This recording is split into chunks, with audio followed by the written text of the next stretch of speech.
Hello and welcome to the opening show of our primetime series, What Would You Do? If you see something and you think it's wrong, do you step in or do you step away? What people say and what they do aren't always the same. That's why our hidden cameras are so revealing. In our first scenario, we weren't sure what to expect when our opinionated man behind the counter meets the Muslim woman in a headscarf. Deep in the heart of Texas, at this little roadside bakery, bigotry is being served with a coffee and bacon. Sir, I had a question. No, ma'am. We don't serve Muslims here. I'm sorry? This is America. We're at war with your people. I don't know what you think I am. I'm just trying to get an apple. Well, you're a terrorist is what you are. So, excuse me? You got to take your business elsewhere. We don't serve your kind here. The other customers at this bakery near Waco seem to hear everything, but they barely look at the Muslim woman, even when the language is tough to take. Get back on the camel and go back wherever you came from. Sir, I'm an American. I was born and raised in this country. No, you're not. Americans don't wear towels on their head. Muslim Americans say these are words they hear all the time in all parts of the country. But here at the bakery, what the customers don't know is that this Muslim woman and the man behind the counter are actors. The bakery is working with us, all part of a primetime hidden camera experiment on prejudice and patriotism. Please take your business elsewhere. Am I asking too much? When no one even tries to help her, she makes a direct appeal. Sir, would you mind ordering me an apple strudel? That's why I'm here. I can give you the money. I have no problem. That's not a problem with the money, Please no, sir. Huh? I'm not going to let you order. But when he gives her the cold shoulder, she finally just leaves. You could have helped her out. You could have spoken up. Why not? Me speak up for her? Well, if he would try to do some harm to her or something, then I would have. But why not try to set him straight? I really think that a person that owns his own business should be able to say who they sell to. She's not American. Others seem to agree with our actor as to who's an American and who's not. Is it all based on the way we look? I'm an American citizen. I just would like an apple strudel, please. Well, I'm sorry. Then why don't you dress like an American? You're so American. This is for religious purposes, sir, and I don't think you have any right to say anything. So I'm religious. I don't wear, Halloween costumes around. I mean, am I wrong here, sir? Not me. I run my business the way I want to run. That's right. Don't come in here without shoes and skirt on. This customer is adamant that the man behind the counter is doing the right thing. I'm ready for you. But the fact is, it's against the law to deny service to someone based on their race or religion. My name is John Quinones, and I'm with ABC News. What did you think of what you heard here? I didn't hear anything racist. He told her he wouldn't serve her. Well, he can say he wouldn't serve you if you come in here barefooted without a shirt on. But she wasn't barefoot or without a shirt on. Well, she wasn't dressed right. What do you mean? If I was running a place, I'd do the same thing. You wouldn't let Muslims shop at your store? I sure wouldn't. We never expected customers to be so candid. How do I know you don't have a bomb in there? Watch what happens this time when, once again, our Muslim woman is denied service. This is not right. And again leaves. I mean, we reserve the right to not serve. That's right. Certain kind. That's right. That's, I appreciate seeing that. I think that's the first time I've ever seen that. He not only commends the man behind the counter for his discriminatory behavior, but he gives him the thumbs up, not once, but twice. Good job. All right. As he leaves. Sir, can I talk to you, sir, for a second?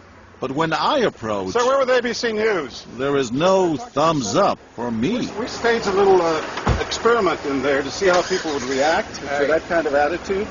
You're not an American. I am an American. That man took it a bit farther, telling me I'm not an American. He was threatened.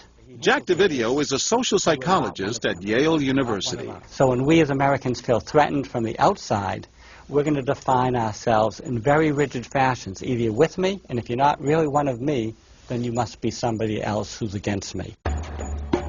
The young woman in our experiment is an actor, but for this woman, discrimination is all too real.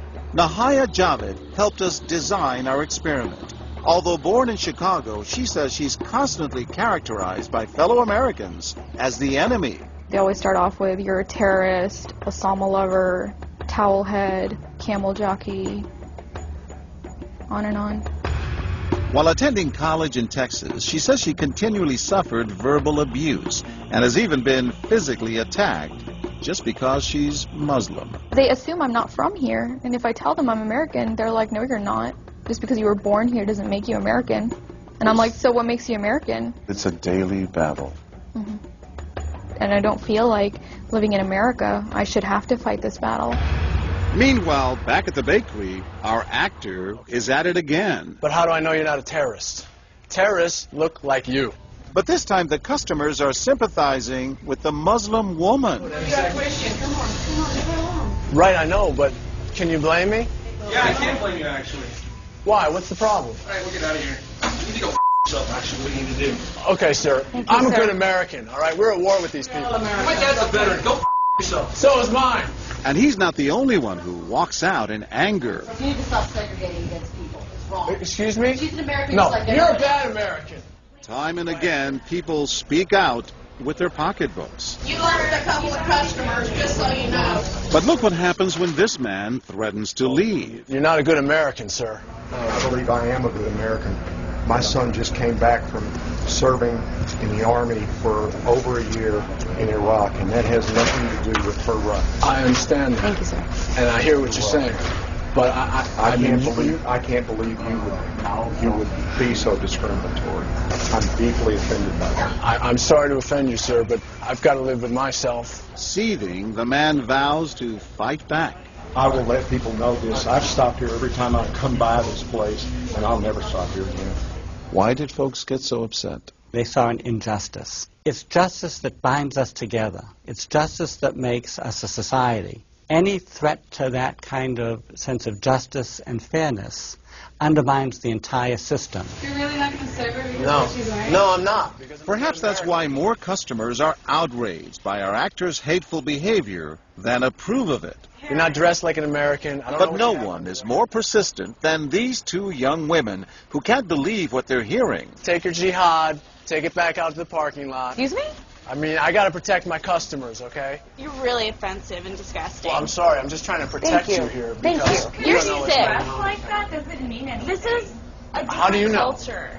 You These people so are trying to ignorant. kill It's Americans. disgusting. It is my culture. So you're ready to serve me, but you're not ready to serve her.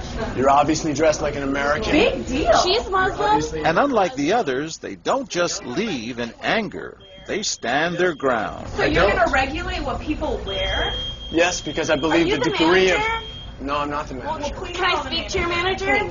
I'm John Quinones with ABC News. It's only when we catch up with our heroines that they finally let their guards down. I'm with my friend who's, Muslim, and it's, I've just seen how people treat them differently. And it really hurts me. Just watching them stand up for what they believe in touches Professor DeVideo. In a way, they defended America. And I was impressed by that, because they wanted this to be a just society, a just place, a just bakery. I'm John Quinones. And remember this man whose son served in Iraq?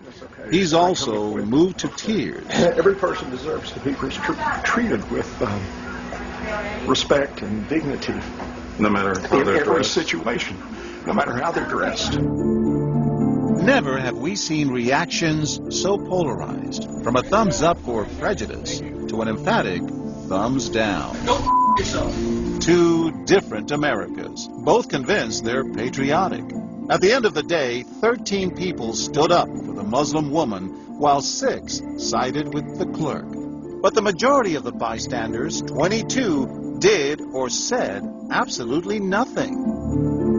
That's what's most frightening to Muslims like Nahaya, who was watching our experiment. In fact, so frightening that they often avoid going out by themselves. It's really sad because I'm old enough to be able to do things by myself. I shouldn't need a chaperone all the time. But that one time that I'm alone and something bad might happen, I'd rather be safe than sorry. Hi, I'm Nahaya. It's no wonder this young woman was so moved by the people who came forward to protect a stranger who just happens to be Muslim. Thank you so much for what you did, and I wish more people would do these type of things. And I do too. It would make my life a lot easier. God go with you.